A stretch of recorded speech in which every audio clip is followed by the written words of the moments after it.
Gracias por continuar con nosotros. Estamos conversando con Andrés Navarro Jiménez, quien es integrante de Espacio Progresista, Asociación Civil, previo al debate que se vivirá en unos minutos con respecto a los candidatos que quieren ocupar un espacio en el Congreso por el Distrito 28 en Iztapalapa. Gracias, Andrés, por continuar.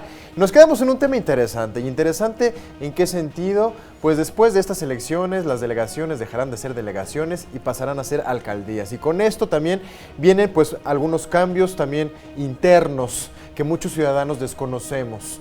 Cuéntanos, ¿cuál va a ser la diferencia en la manera de operar, en la manera de trabajar de las delegaciones ahora próximas a ser alcaldías?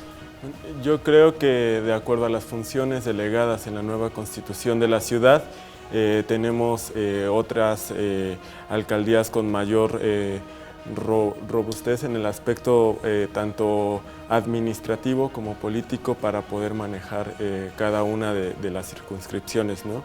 Sin embargo, también me parece que el descentralizar ciertos aspectos del gobierno central y delegarlos a las alcaldías sin un control puede ser un tanto peligroso, ¿no? Sí.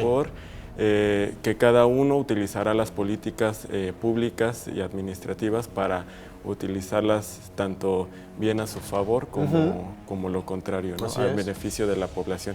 Pero bueno, será un buen trienio que tendremos que observar cómo es que cada una de las alcaldías se comporta en esta ciudad y quién hace mejor su trabajo. Es correcto, Andrés.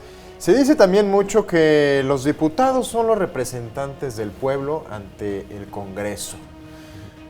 ¿Qué tanto nos representan en realidad? A lo que voy, y la pregunta que te quiero hacer es, los diputados se tienen que apoyar de los ciudadanos, de la ciudadanía como representantes, pero ¿de qué forma se hacen? Se hablan de figuras orgánicas ciudadanas. ¿Cuáles serían estas, por ejemplo?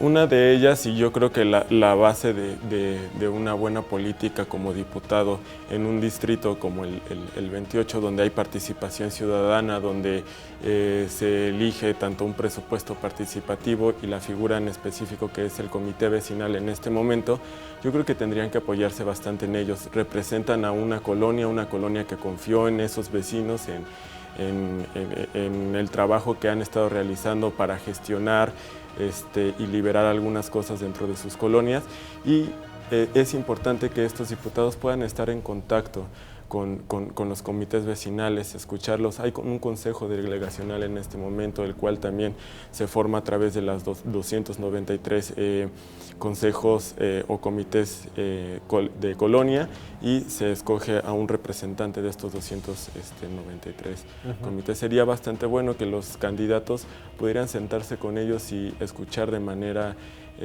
personal, a viva voz, cada una de las propuestas que estos comités tienen. Eso sería en el mejor de los escenarios, que los candidatos se sentaran a discutir, a plantear este tipo de cosas con la ciudadanía.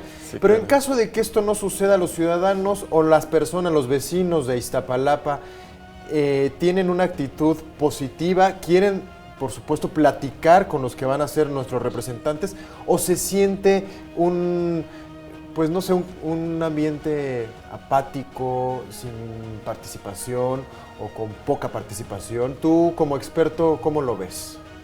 Yo creo que en Iztapalapa siempre ha sido muy participativa en todos los aspectos, ¿no? Sí. Es una delegación que está caracterizada por hacer la Pasión de Cristo, por tanto sus plantones como diferentes situaciones de exigencia social, por un hartazgo de que siempre hemos sido el traspatio de esta ciudad, ¿no?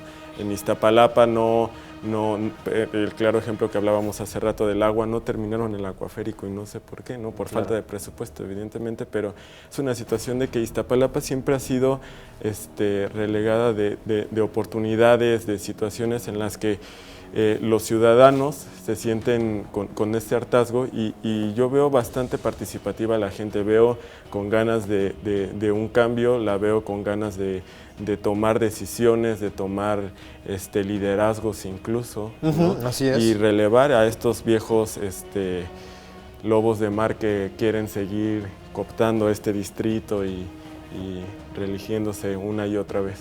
Andrés, hablemos de otro tema que también creo que es fundamental y que se tiene que tocar, es la sustentabilidad. Ahí tenemos en Iztapalapa el Cerro de la Estrella. Pero ¿qué te parece si hacemos una pausa y regresamos y platicamos de este tema que creo que es muy importante? Yo soy Enrique Alcocer, hacemos un corte, pero regresamos.